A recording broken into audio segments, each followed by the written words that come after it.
आज ने एक प्रार्थना की कि हे भगवान, आपकी शरण में आने से पूर्व जिन्होंने गलतियां की हुई हैं, पाप भी किए हैं, वो इनके अकाउंट में, मेरी बही में, यानी मेरे खाते में मेरे पास लिखे हुए हैं। और यहाँ का विधान है, जैसे कर्म करेगा वो फल तो मुझे देना ही पड़ेगा। क्या कहते हैं? कर्मों से तीरथ थे और मुख से कहें कबीर, उनको निश्चय पकड़ूंगा मन जड़नी पड़े जंजीर।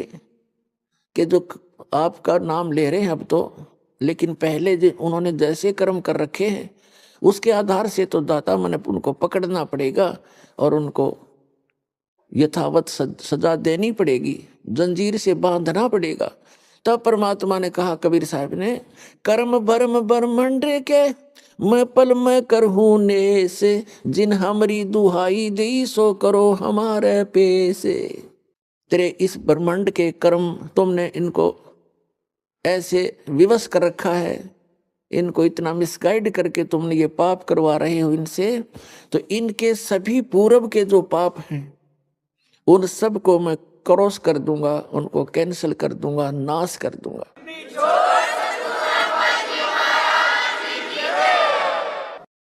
और जिन्होंने मेरा नाम ले दिया कि मैं कबीर जी का भक्त हूं, तो मेरे पास ले आना, तुम उसका अकाउंट मत करना। फिर धर्मराज ने कहा कि जैसा जो आपकी आज्ञा प्रभु वही होगा।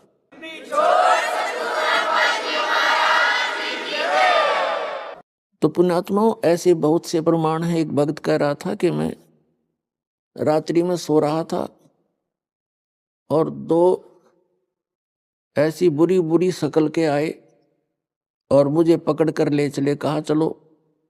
मैंने कहा कहाँ ले जा रहे हो? कि तुम्हारा टाइम हो लिया, तेरा समय पूरा हो गया है और धर्मराज के पास तुझे ले जा रहे हैं।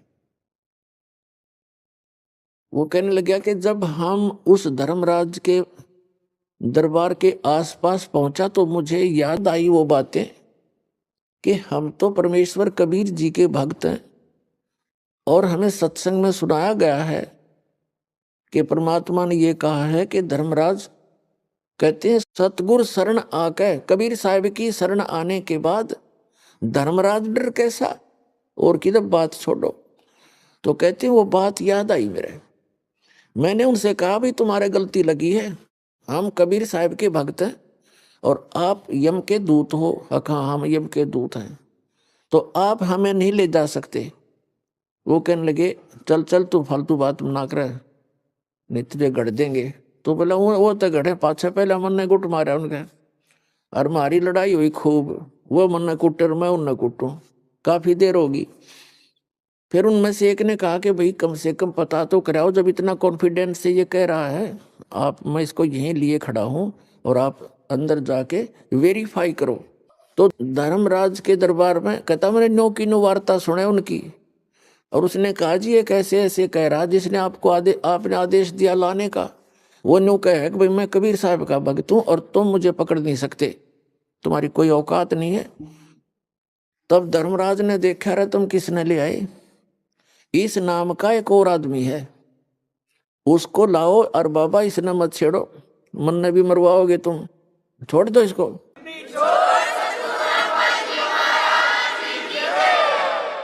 तो वो बाहर आया तो उसने कहा रे छोड़ बीमारी ने, और वो कह रहा था कि मुझे ऊपरे तो पटक दिया उनने, नो मारा पगा फेंक के, और मैं उन्होंने करता हुआ।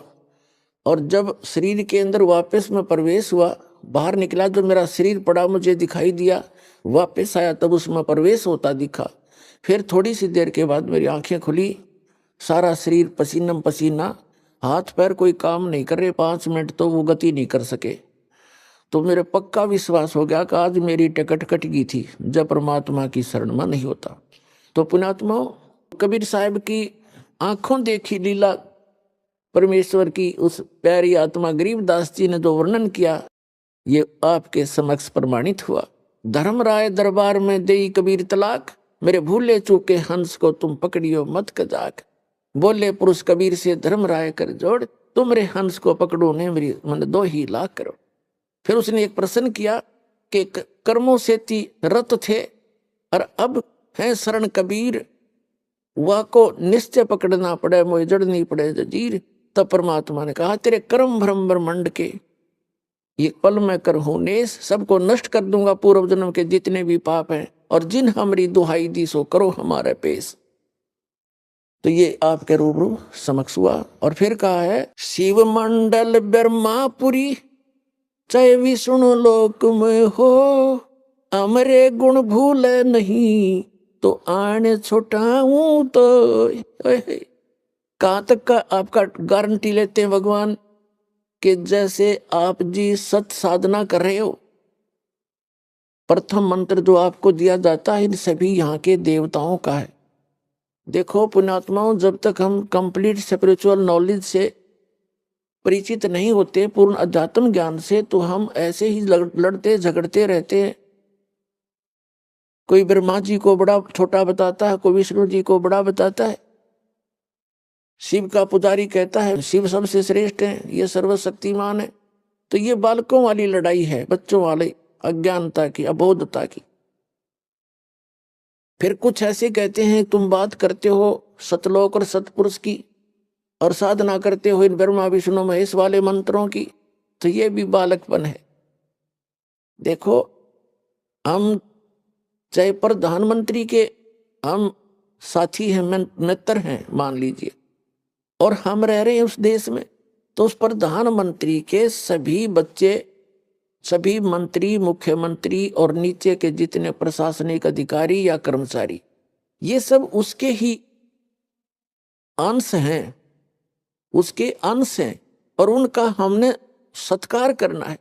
और जिस जैसे आप जाओगे किसी भी तहसीलदार के पास या एसडीएम के पास या डिप्टी कमिश्नर के पास, और आप ये कहोगे जी मैं उनका मित्र हूं प्रधानमंत्री जी का और मेरा ये काम है, तो काम तो उन्होंने वो करना है, वैसे भी आम नागरिक का भी वही करेंगे, और वो भी एक आम नागरिक ही है, बेसिक मित्रता उसकी उसके साथ है। तो उनसे एक अच्छा शिष्टाचार से पेश आना एक अच्छे नागरिक का वैसे ही परम कर्तव्य है। और उनको ये पता लग गया कि उस प्रधानमंत्री का व्यक्ति है, तो 2 मिनट में काम करेगा और चाय साथ पिलाओगा, तो इतना अंतर आपके पास हो जाएगा। तो काम हमारा इन्होंने ही करना है, ब्रह्मा विष्णु महेश यहाँ के प्रबंधक हैं। अब इनसे विरोध करना भी परमात्मा की आत्मा को ही दुखाना है। जैसे कोई किसी के साथ जाकर खसता है और मित्र कहता प्रधानमंत्री को, उसके पास शिकायत जाएंगी जी आपका आदमी आया था, काम तो मैंने कर दिया पर बोलिया बुंडा, तो प्रधानमंत्री भी मित्रता छोड़ देगा उससे कि तू बकवाद करता है। तो पुण्यात्माओं, परमात्मा ने कहा है कि तिनका कभू ना नींद ये जो पांव तले हो, और कभी उड़ आंखों पड़े वो पीठ घनेरी हो। यानी सबका सत्कार करे, प्यार से रहे, यथोचित सबको सत्कार दे जिसका जितना अधिकार है। तो तब हम इस सफर को अच्छी तरह तय करेंगे और परमात्मा भी तभी हमसे प्रसन्न रहेगा। तो इस प्रकार इस कंप्लीट स्पिरिचुअल नॉलेज से आपको पता चलेगा कि हम जो साधना कर रहे हैं यथार्थ। तो जैसे आप जी ये सत साधना प्राप्त कर रहे हो, किसी ने प्रथम मंत्र प्राप्त किया है, किसी ने सतनाम भी मिल गया है, और बहुत ऐसे हैं जिनको सार नाम भी प्राप्त हो गया है। तो ये तो आपके पासपोर्ट हैं, आपको मिल गया, साधना करते रहो। लेकिन इसमें भी कोई त्रुटि आपने मर्यादा भंग कर दी तो पार नहीं हो पाओगे। बेसिक सतनाम प्राप्त हो गया है। कबीर साहब कहते हैं कि पाकी खेती देखकर गर्भियो मत किसान, अब हूं झोला बहुत है घर आले तब जान।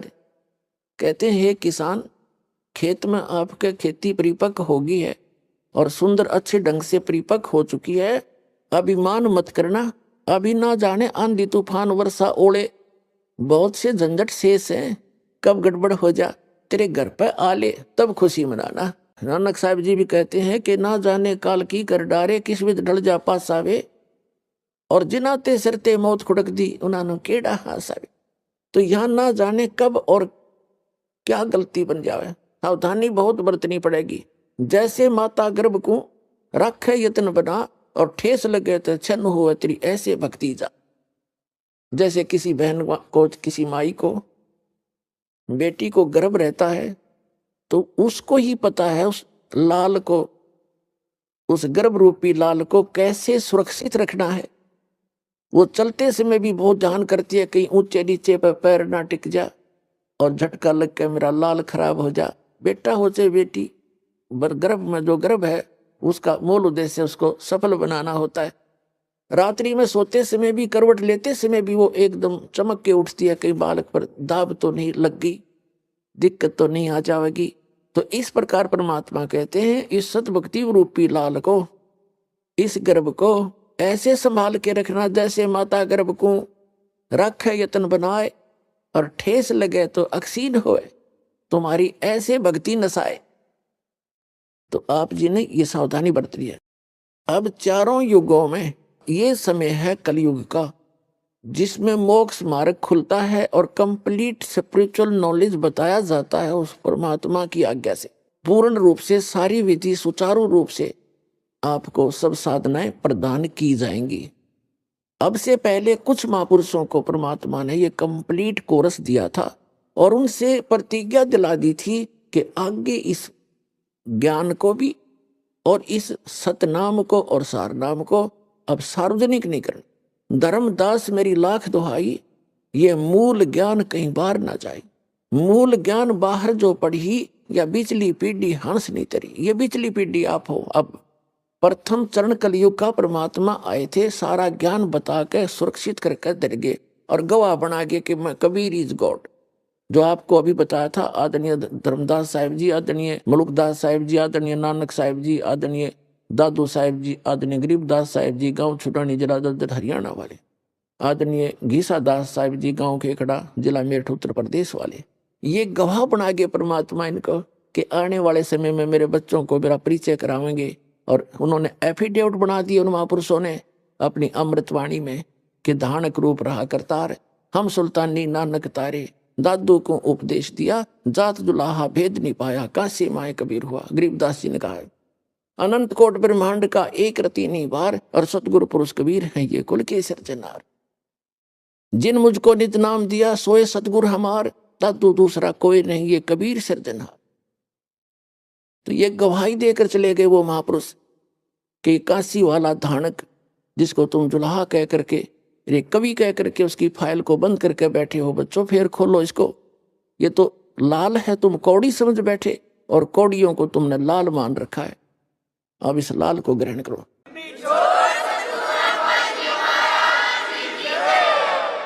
तो प्रथम चरण में आके वो परमात्मा स्वयं सब ज्ञान दे गए और उनको मालूम था कि काल ने कहा था कि तेरे नाम पे 12 नकली पंथ चलाऊंगा।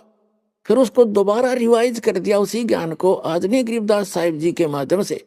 जो ये आज का सत्संग का जो मुख्य उपलक्ष्य है, वैसे तो हम पूर्णमासी को करते थे, ये इसलिए द्वादशी के को भोग लगाने जा रहे हैं कि ये वो शुभ दिन है जिस दिन परमात्मा ने आके पुनः उस ज्ञान को दोबारा प्रदान करवाया। उनको मालूम था कि काल के दूत थोड़ा बहुत गड़बड़ कर जाएंगे उस कबीर परमात्मा की अमरवाणी में, और वो उन्होंने बहुत सा कर भी रखा है, जैसा जिसकी बुद्धि ने जैसा काम किया, जहां उन्होंने ठीक नहीं लगा उसको चेंज कर दिया। लेकिन फिर भी उसमें बहुत गणे तथ्य ऐसे रह गए जो उनकी समझ में नहीं आए, नहीं तो उनको भी खराब कर देते वो लोग। तो उस कबीर सागर से मिलकर और साथ में गरीबदास जी के परमाणु से सब कुछ मिला करके निष्कर्ष दास ने आपके रूबरू कर दिया इन सत्संगों के माध्यम से। अब जो प्रसंग चल रहा है अपने आत्मा, जैसे वन है, वन जंगल, अब उसमें ऐसी अनमोल जड़ी बूटियां हैं, आम व्यक्ति वही घूमता रहता है, उनको ठोकर मारता रहता पता नहीं। तो ये सदग्रंथ जो हैं ये वन है, और वेद को पता होता है किस जड़ी के पत्ते लेने हैं और किसके फल लेने हैं, किसके फूल तोड़ने हैं जो औषधि बन जाए। तो इस दास को परमात्मा ने आध्यात्मिक वैद बना दिया और इन सदग्रंथों से निकाल लिए वो किसी के पत्ते, किसी के फल, किसी के फूल, किसी की जड़ से, तो वो बनाकर एक जड़ी आपको दे दी जो भगवान ने पहले ही बता रखी थी कि ये मिलाने से ऐसे जड़ी बनती है। तो प्रथम जड़ी आपको दे रखी है 7 औषधि मिला के, दूसरी केवल 2 से ही काम करेगी, क्योंकि प्रत्येक औषधि का अकेली का कुछ अन्य गुण होता है और उसमें मिक्स बनाकर चूर्ण बना दिया जाए तो उसका कुछ अन्य गुण होता है, और केवल 2 को मिलाकर प्रयोग किया जाए उसका अन्य गुण होता है। और ऐसे इन मंत्रों के आप लाभ समझना जो दास ने आपको प्रदान किए हैं, भगवान के दिए हुए हैं। तो जो प्रसंग चल रहा है उसी को क्लियर करते हैं कि ये जो बीच की पीढ़ी है, परमात्मा ने धर्मदास जी से कहा था, धर्मदास मेरी लाख दुहाई और ये सार नाम कई बार ना जाई। सार नाम बाहर जो पड़ी ही बिचली पीढ़ी हंसनी तरही, और सार नाम और ये मूल ज्ञान तब तक छुपाई जब तक ये द्वादश पंथ ना मिट जाए। काल ने कहा था कि द्वादश पंथ करूं मैं साजा, नाम तुम्हारा ले करूं आवाजा, द्वादश पंथ नाम जो ले ही वो मेरे मुख में आन समोई। जाओ जोग जीत संसारा, जीव न माने कहा तुम्हारा, जीव तुम्हारा कहा न माने, हमारी ओढ़ हो बाद बखाने। ऐसा ज्ञान दे दूंगा, काल ने कहा था कि जब तक वो कलयुग आवेगा, पिछली पीढ़ी का समय, उससे पहले तेरे नाम से, कबीर नाम से 12 पंथ चलाऊंगा और अनेक पंथ चलाऊं, या विध जीवों को भरमाऊं। और जाओ जोग जीत संसारा, परमात्मा अपने पुत्र जोगजीत के रूप में आए थे, वो पहचान नहीं सका ये। और जाओ जोग जीत संसारा, जीव न माने कहा तुम्हारा। उनको ऐसा अज्ञान से ठोक दूंगा जब कलयुग शुरू होगा, जब तुम्हारा आने का समय होगा, उससे पहले इतना रंग दूंगा और अनेक पंथ चलाऊं, या विद जीवों को भरमाऊं। ये राधा स्वामी पंथ, दंदन सतगुरु पंथ, यो जय गुरुदेव पंथ, विनोद वाला, बिहाणी वाला, ताराचंद वाला पंथ, ठाकुर जी वाला पंथ, ये कृपाल वाला पंथ, ये सारी एक कुएं का पानी है। ये निरंकारी पंथ, या साराम सुदान सूर्य ने कख नहीं पता, अब कितने दुनिया को भ्रमित किए बैठे। तो काल ने कहा था कि इस प्रकार सब इन जीवों को भ्रमित कर दूंगा और फिर बेशक चले जाना, या आपका हंस कोई भेजो। परमात्मा ने कहा था जब कलयुग बीत जावे, 5500 वर्ष बीत जागा, तब मैं अपना अंश पठाऊंगा। उन्होंने खुद भी कहा कि मैं आऊंगा, वो खुद ना आए तो दास भेज दिया।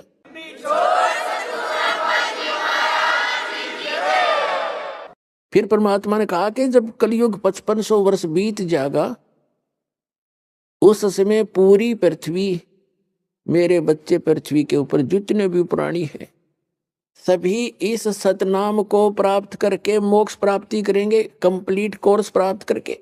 जितने जीव जहान, हिंदू मुसलमान और जितने जीव जहान, तब तक सिख धर्म का तो उत्थान नहीं हुआ था और ईसाई धर्म यहाँ था नहीं, मुसलमान और हिंदू धर्म ही थे। तो परमात्मा ने कहा कि जितने जीव जहान और जितने भी पंथ हैं, या जितने भी आने वाले समय में कुछ भी होगा, कलयुग जब 5500 वर्ष बीत जाएगा, उस समय पूरी पृथ्वी पर इस सतनाम का प्रचार होगा और सभी बच्चे मेरे प्यारी आत्मा मुझे पहचानेंगी इस भक्ति करके और सतलोक चले जाएंगे।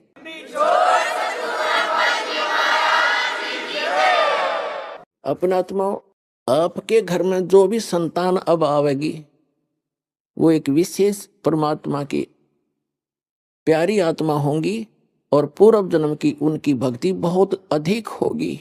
वो स्टॉक रखा हुआ भगवान ने अलग से, जैसे अभी जो दास बताने जा रहा था, पहले उसको क्लियर करते हैं। तो ये जो इस समय में, प्रत्येक युग में यही समय होता है, इस समय में जो सत भक्ति करते हुए, नियमित रहते हुए, आधीनी के साथ अपना समय व्यतीत करते हुए, भगवान गुरु को परमात्मा तुल्य मानते हुए, अपना रिहर्सल करके और सत भक्ति करते हुए अंतिम श्वास तक और शरीर त्याग कर चले गए, वो सीधे सतलोक जाएंगे, उनको कोई रोकने वाला नहीं है। और सहज भाव से जहाज में बैठ कर जाओगे, आप देख लेना बच्चों।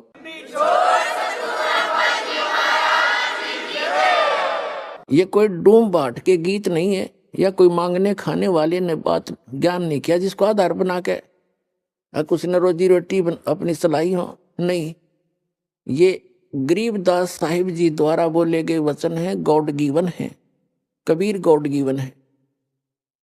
और गरीबदास जी गांव छुडानी, जिला झज्जर, हरियाणा के एक बहुत बड़े किसान थे, जिनकी 1400 एकड़ जमीन थी। लोग उनके मुजारे काम किया करते थे और सबसे वो एक अपने भाई की तरह प्यार करते थे, बच्चों की तरह रखा करते थे, चाहे उनके कोई नौकर थे, चाहे, और खुद भी हाथ से काम करते थे। ऐसे नम्र और सरल स्वभाव के महापुरुष थे। तो उन्होंने बताया है कि कबीर इज गॉड, एक जाट व्यक्ति और दानक ना भगवान बतावे, और वो भी समर्थ को खाने मांगनिया खड़िया नहीं। तो इस बात से दास को उसी दिन बात खटक गई थी कि एक जाट इतना रईस व्यक्ति और कबीर साहब को, धानक को, दुल्हे को भगवान बता रहा है, 100% सत्य है। तो उसी दिन के बाद दास के हृदय में दच गई थी। और उसके बाद फिर जो प्रमाण मिले, अरे भगवान 100 के 100 भगवान मिले, Kabir is God, Kabir is God, Kabir is God.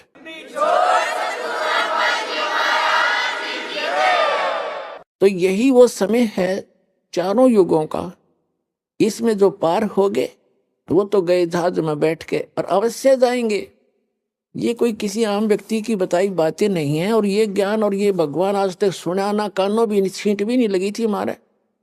और आज सब सदग्रंथों से प्रमाणित, सभी सदग्रंथों से प्रमाणित, और आंखों देखे वो संत गवाह। और वो भक्ति जो उन महापुरुषों ने की और गरीबदास जी ने अपने ग्रंथ में कंप्लीट लिखी हुई है। लेकिन सारनाम और सतनाम थोड़ा सा गोलमोल करवा रखा है जानबूझ कर उन्होंने।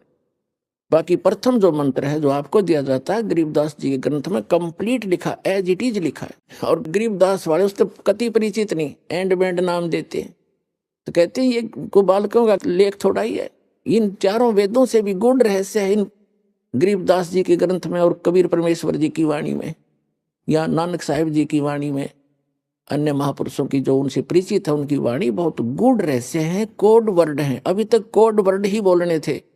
इस दास को भेजा है। जैसे आपने कबीर सागर में कबीर वाणी एक चैप्टर है, उसके 134 पृष्ठ पर लिखा है कि 12वां पंथ में कुछ उजियारा सा होगा, लेकिन 13वां जो वंश आवेगा, गरीबदास वाले पंथ में परमात्मा कहते हम ही आएंगे। वो 13वां वंश होगा, मेरा अंश वंश होगा, उससे सकल अंधियारा मिटेगा ज्ञान का। तो ये दास भेज रखा है उस सारे ज्ञान को मिटाने के लिए और परमात्मा को परमात्मा बताने के लिए।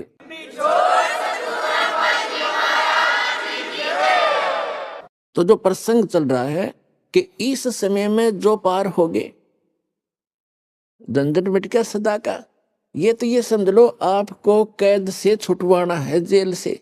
आपका मूल स्थान तो सतलोक में, जहां ठाठ से रहोगे। तुम इसको ठाठ मान रहे हो, विवशता के कारण इसी को आपने ठाठ मान रखे। ये सुख नहीं है। तो वहां जाने के बाद फिर आपको सुख होगा सदा के लिए। फिर कभी लौट कर यहां नहीं आओगे, झांको भी नहीं। एक भक्त ने प्रश्न किया कि हम पहले भी वहीं थे, हमने गलती की, और यदि हम फिर गलती कर देंगे तो फिर यहीं आएंगे। बताओ। अरे वहां पहुंचो तो एक बार जाकर देखो, फिर गलती कर दोगे तुम। जैसे किसी रास्ते से कोई व्यक्ति जा रहा है और उसको आगे जाके ठगों ने, डाकुओं ने पीटा, लूट लिया, कपड़े भी उतार लिए और जूते मार कर वापस कर दिया, क्या फिर कभी वो गलती करेगा उस रास्ते जाने की? सपने में भी ना करे। तो इस काल ने हमारे लत्ते तार लिए, हमारी सारी पूंजी नाश करवा दी। तो फिर दोबारा यहाँ के हम परिचित हो गए, यहाँ के क्या सुख है। तो इधर तक देखे भी को ना आन की तो बात दूर है। वहां गलती होली सो होली, बागे गलती कौन करेगा? ऐसे नालायक कौन है? अब ऐसे ऐसे अज्ञान से भरे हैं भक्त। एक को मैंने कम से कम 1.5 घंटा ज्ञान सुनाया। पहले पहले की बात है, शुरू शुरू में जब स्टार्ट किया ये अनमोल वचन, वो सुनता रहा, कहने लगा भाई ऐसे है भगत जी, बात तेरी लागे सच्ची सच्ची, पर आज तक मैंने कभी सुनी नहीं किसी से। सतलोक में ऐसा है, सुख है, और मैं हूं पक्का धुन का, और मैं नाम लो नहीं। जब शुरुआत सी करी थी हमने, मैंने कहा अभी क्यों नहीं ले, जब ज्ञान सच्चा आपने मान लिया कि इसलिए ना लूं कि आज तक किसी ने पहले बताया नहीं, और मैं हूं पक्का जिस काम का लगा करूं मैं अधूरा नहीं छोड़ता। और कहीं मैं सच्ची भक्ति कर कर वहां पहुंच जाऊं, मैंने कोई भी ना पावे उड़े, वहां पर मुझे कोई ना मिले, मेरा जी नहीं लग गए, मैं ना जाऊं वहां पर। फिर मैंने उसको कहा भी यहां तू क्या पाएगा, फिर कल न गधा बन गया, कुत्ता बन गया, तो यहाँ के टिंडे लेगा। ने बोला कोई बात नहीं, यहाँ घूमते फिरते दिखे जाएंगे, दिल लगा रहेगा। तो हमारी बुद्धि इतनी स्लिप होगी और हम इतने इस गंदे लोक में इतने रच गए। और सच उसकी बात कुछ दम भी था कि आज तक किसी ने बताया नहीं। कोई ऐसा स्थान भी है, स्वर्ग तक तो हमने सुना, स्वर्ग में जाते हैं फिर वापस आ जाते हैं, ये भी खूब पता है हमने भी। जैसे जितने जिसके पुण्य होंगे इतने रहेंगे। तो पुण्यात्माओं हम इतने गिरावट में आ गए अज्ञानता के कारण। तो अब इस सतर से और आपको वहां सतलोक के सतर के लेवल का बनाना, परमात्मा के ये शक्ति रूपी क्रेन आपकी बुद्धि ने उठा रही है, ये जीव की सतर से नहीं उठ सकती। ऐसा ज्ञान दे दिया परमात्मा ने, ऐसी भक्ति दे दी, ऐसे सुख देगा आपको जो कभी सोचे ना देखे ना सुने। आपने सुने होंगे लेकिन आपने महसूस कभी नहीं हुए, आपको प्राप्त कभी नहीं हुए। आपके घर में सुख देगा, आपकी रक्षा करेंगे परमात्मा नु, आपको दिखा देंगे कि आज 10 शरण में ना होता था तेरे साथ ये घटना घटनी थी।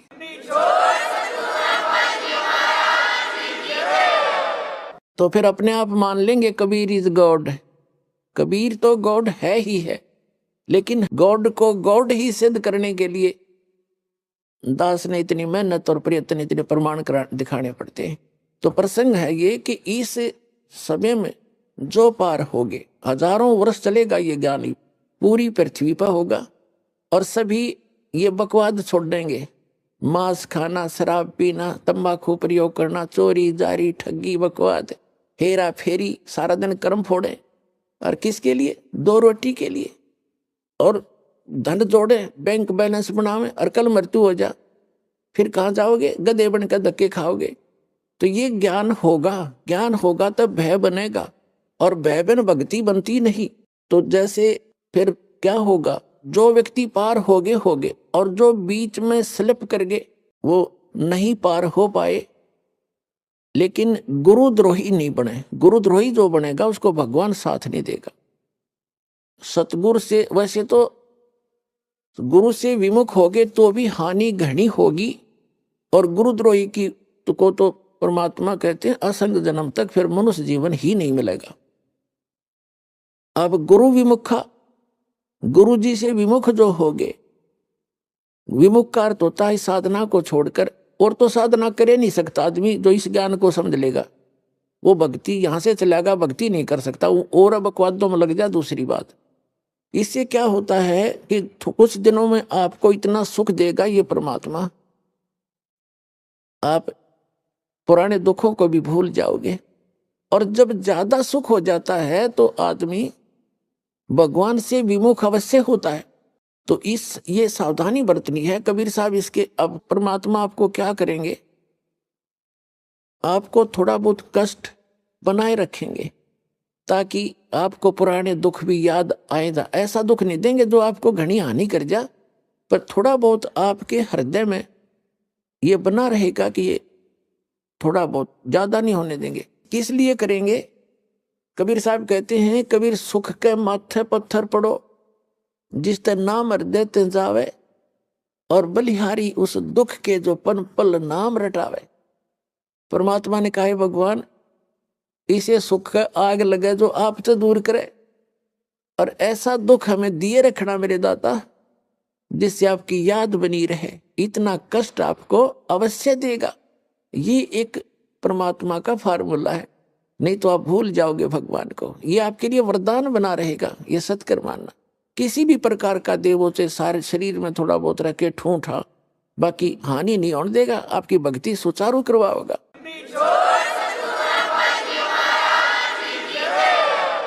और जो गुरु जी से विमुख हो जाते हैं, नाम छोड़ जाते हैं,